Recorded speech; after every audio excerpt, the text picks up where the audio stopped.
నిన్న నేను చూస్తున్నా ఢిల్లీలో ముఖ్యమంత్రి గారు ఇట్లా పరవశించిపోతున్నాడు మాట్లాడుకుంటా. ఏమైందిరా వీనికే నేను అనుకుంటే. ఏమైందంటే ఆయన కట సోనియా గాంధీ ఉత్తరం రాసిందట. ఏమని?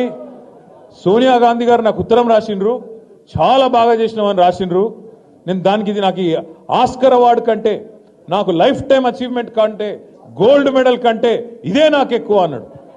ఏం రాసిందిరా సోనియా గాంధీ ఈయనకని చెప్పి నేను పరిశాన్ అయినా. ఇంతకు ఏం రాసిందాయా అని అందులో ఉంటే ఆ ఉత్తరం, ఈయనకేమో పాపం చదువు రాదు, చెప్పేటోడు ఎవడు లేడు పక్కకు. ఆ డిగ్రీ కూడా నాకు తెలిసి దొంగ డిగ్రీ తప్ప నిజాం డిగ్రీ అయితే కాదు.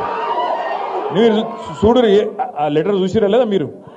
ఆ లెటర్లు ఏం రాసింది తెలుసా? సోనియమ్మ, నువ్వు పిలిచినావు నన్ను, కానీ నేను రాలేకపోతున్నా, ఏమనుకోకని రాసింది. అంతే, అంత తప్ప ఏం రాయాలి. దానికి ఈయన పట్టుకొని, ఇగో ఇది నాకు ఆస్కర్ అవార్డు, నీకు కావాల్సింది ఇవ్వాల్సింది ఆస్కర్ అవార్డు కాదురా నాయన, నీకు ఇవ్వాల్సింది భాస్కర్ అవార్డు. అదేదో సినిమాలు చెప్తారు చూడు, భాస్కర్ అవార్డు అని. ఈయన చేసిన మోసాలకు ఇవ్వాల్సింది భాస్కర్ అవార్డే తప్ప ఆస్కర్ అవార్డు అయితే కాదు. జర ఎవడో ఒకడు, జర దయచేసి ఎవరో ఒకరు మీరు పోయి చదువు చెప్పురు కొద్దిగా ఆయనకు. ఎందుకంటే ఆయనకు వాళ్ళు ఉన్నదేదో తెలియదు, ఎవరో ఏదో రాసిస్తే చదువుడు తప్ప లొడలోడ ఒరుడు తప్ప ఏం తెలియదు.